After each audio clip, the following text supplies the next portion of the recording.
Well, good morning, Montague Christian Church. Here we are again, separate but together through the use of technology. I decided I did not want people driving in from a long distance to come into the church, and then I was driving in myself, and I thought, oh, it's fine. It could have been fine. And then I got here, and the parking lot wasn't plowed. There's a big snowbank at the entrance. I had to park next door, climb over a snowbank, trudge through the snow. So it was the right call. Everybody is safe at home. I trust you're doing well. And we look forward to being together next week. Next week, we're going to be able to open our doors again, and there will not be a snowstorm. I'm not guaranteeing that, but I'm trusting and praying there will not be a snowstorm next week. You may have seen we have 3 videos up. Obviously this one, and then the children's video. Whether you have children or not, Annika's a lovely, lovely teacher. Take in that video and enjoy it. And then the communion thought being led by Guy. So we will be connected together through these things, through these means of technology today. As we look back on the week, we realize it has been quite a week. It has been quite a news week. A third storm. We've been talking about that for a few days. Another storm is on its way. There's the lightening of restrictions that were announced kind of midweek, and that the kids are going back to school. There is movement and progress on the potato ban. We're so optimistic now. We're hopeful for a full resolution. And then, of course, there's the tensions in the Ukraine and the building of that. And how can we miss the convoy? This big national event happening yesterday, continuing today, and presumably even into the week. And so as we think about all these events, particularly those that have potential to divide us as a community, as people, and as Christians, I want to remind us, how do we think Christianly about these things? How are we as Christians supposed to think about these things? And so a reminder, first of all, our hope is in something greater than our structures, than our systems, than our science. Our hope is in the return of the Messiah and Jesus' eventual come in his perfect reign that we are looking forward to. That is where our hope lies, not in other things. Second, we are a community of people. As Christians, we are defined by love. Love of God, love of neighbor, and love of love of one another. And how we love one another is a light and a testimony to the rest of the world. And we, as a community of followers of Jesus, extend our love even to our enemies. Anybody can love their neighbor. Anybody can love the people who think like them and look like them and act like them and believe like them. The Christian call is to love our enemies. And this is what it means to be followers of Jesus. And so I want to remind us of that. And I want to use that actually as an invitation into this initiative that we announced last week. That if you missed it, is in short form, I could call it the Cookie Initiative. We're actually calling it Spreading the Love. And the idea is here that we are making it easy for you to spread love to your neighbors, to your family, to one another here at the church, and maybe even your enemies this Valentine's season. By pre-ordering packages of cookies, there's going to be 2 cookies, nicely packaged with a gift tag, $2 per package. Pre-order them, pick them up here at the church on the 11th and 12th of February, and then over Valentine's weekend, Valentine's Day, spread the love. So there'll be more information about that. Look for that. Pre-order. We're taking orders up until Friday. If you're late, if you want to get an order in after Friday, I'm sure you can, but we'd love for you to get your orders in before Friday. The other thing I want to call us to as a church community, in light of all that's going on, is to prayer and fasting. And that is the appropriate response for us as Christians to this as well. And we're talking about fasting this morning, so why not call us to fast? And so I'll give details about that, the specific thing that I have in mind towards the end of my time here. Perhaps like you, I have had struggles with fasting. I remember the one that comes to my mind is when my older youth were in youth group and they were doing the 30-hour famine. You might know the World Vision 30-hour famine. The way our church youth group would structure it is the fast would begin at lunch on a Friday, so you would skip lunch, and then the kids would get together around 6 p.m. on Friday, and they'd be together for a sleepover until 6 p.m. the next day on Saturday, and they would break their fast at 6 p.m. on the Saturday. And so I always felt like in solidarity, I should join my kids on this fast, even though I wasn't going to be at the event. And so I would join them, and I'd be great. I'd be going good through lunch. I'd be going good through skipping supper. I would drop them off at youth group.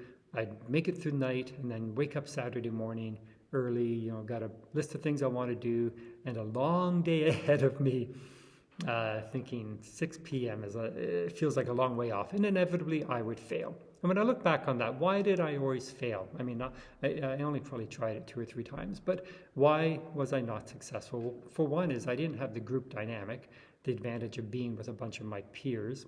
But second, and I think more importantly, is I didn't feel deeply around the issue that we were called to. What was the ache in my heart that would have called me into fasting? With World Vision, it would be global child poverty.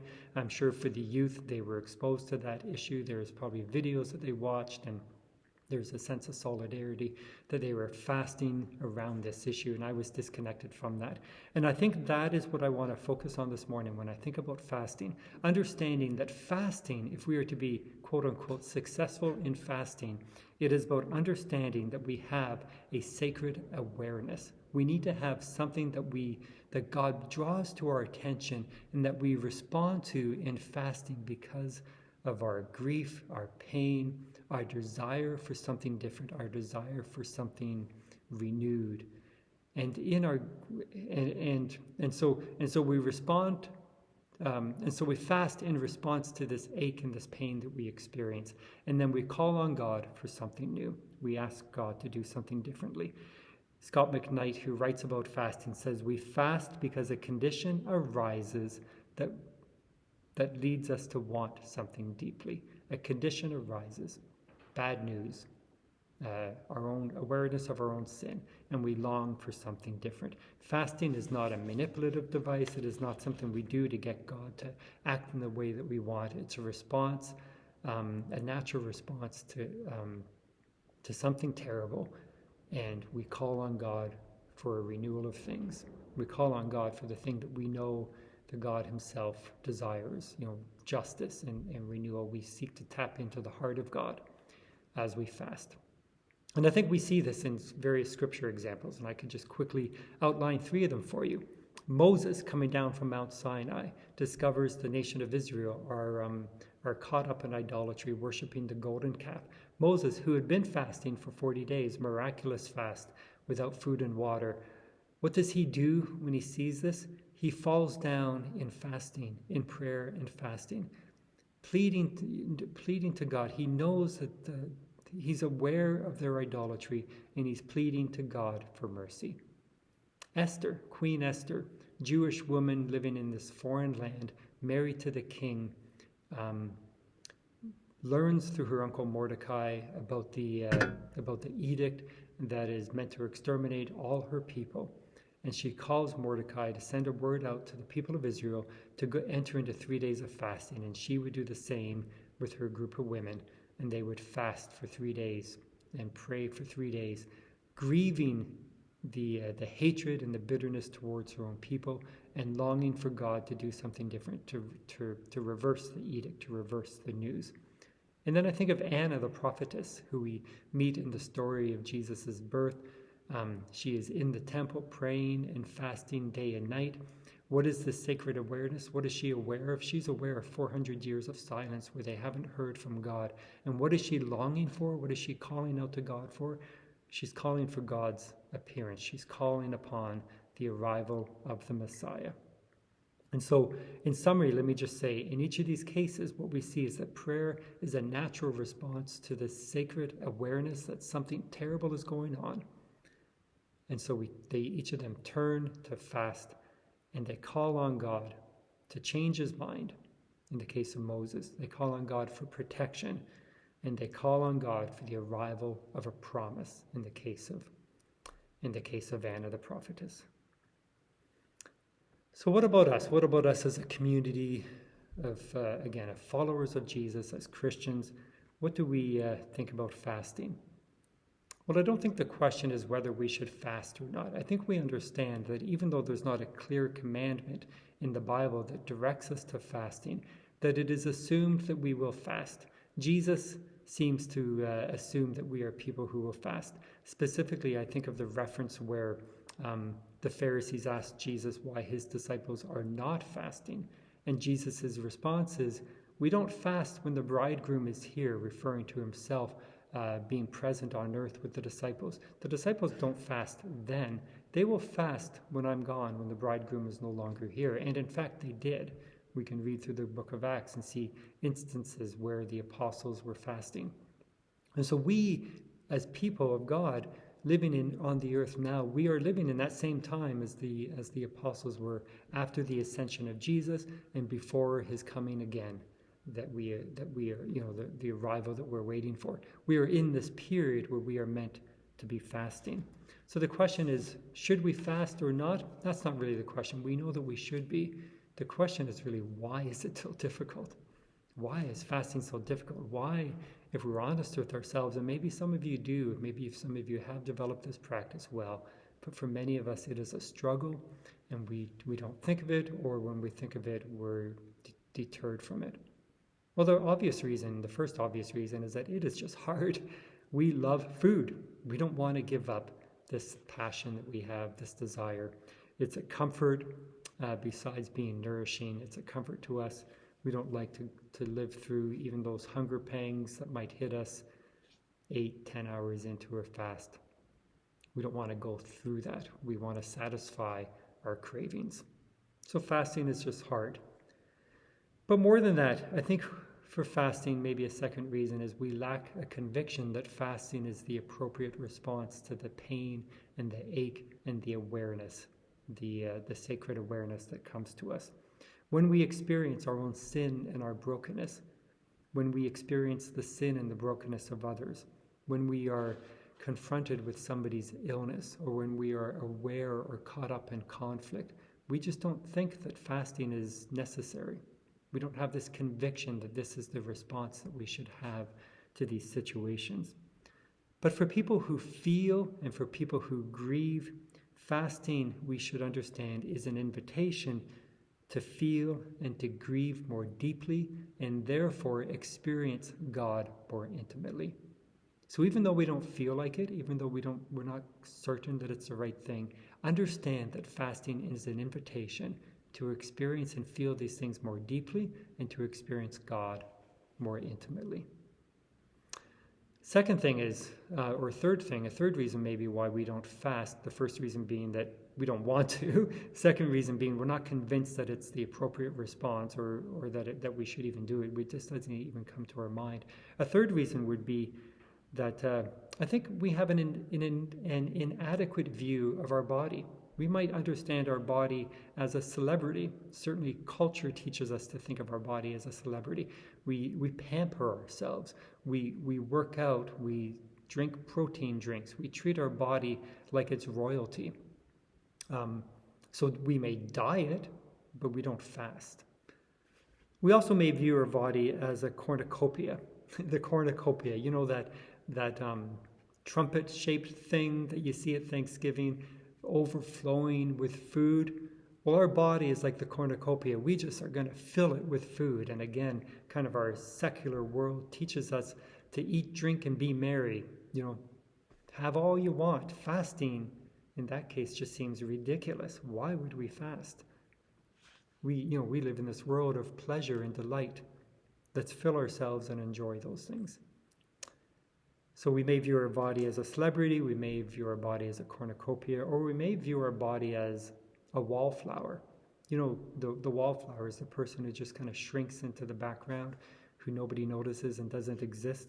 And we think of our body as being something that, that person doesn't matter, the wallflower. We think our body doesn't matter.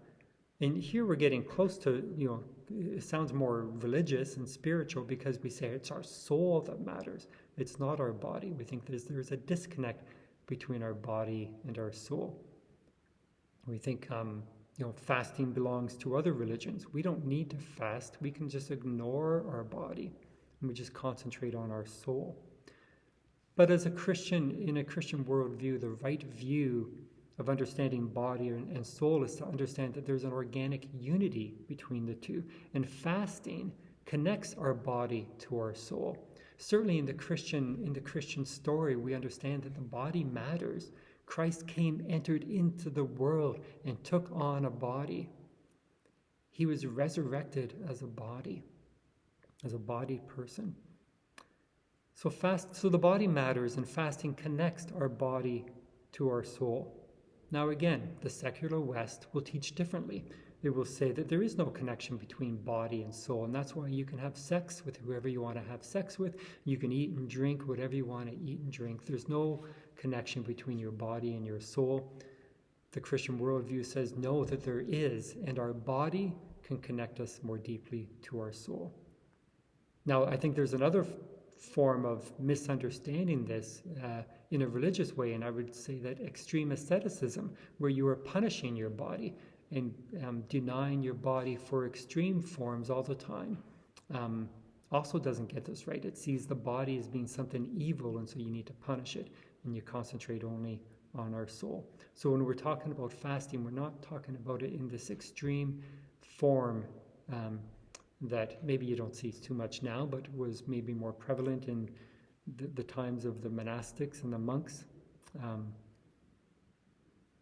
The Christian understanding is that both are good. The body is good, the soul is good, and a denial of pleasure for the body can connect us more deeply. Not punishing of the body, but just a denial of these things. It's not punishment, but discipline. So these things, I think, are reasons why it's difficult for us to fast. We don't understand. We have a misunderstanding of our body. We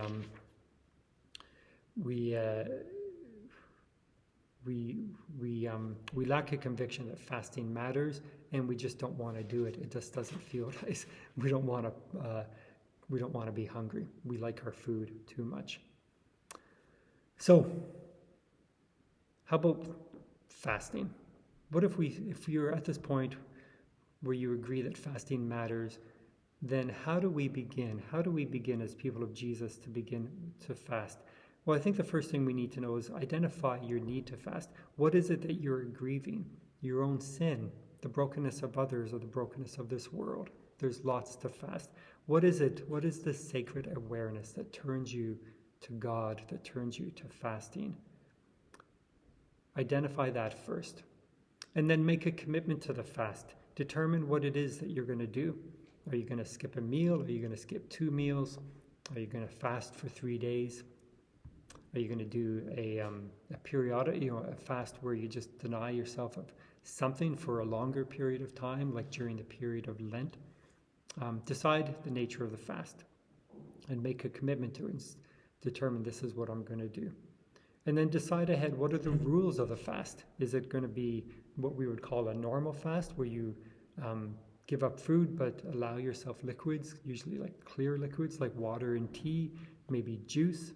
Is it going to be a partial fast, again, like what you would do during the period of Lent for 40 days, where you give up a certain item, an item that you would typically have a strong craving for, and deny yourself of that? Or is it a complete fast where you have no food or no drink, like the Muslims do during Ramadan? Obviously, that would be a short period of time. So you're going to decide ahead, what are the rules of the fast?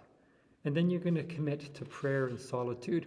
The idea is that prayer always accompanies a fast, and so during the time that you would normally be eating, commit yourself to prayer during those times, or other times as well. Prayer accompanies fasting. Make sure you have a time for silence and for prayer. And then make others aware who need to know that you're fasting. I know that Jesus says, fasting is meant to almost be done in private. You don't make a public display of it like the Pharisees did.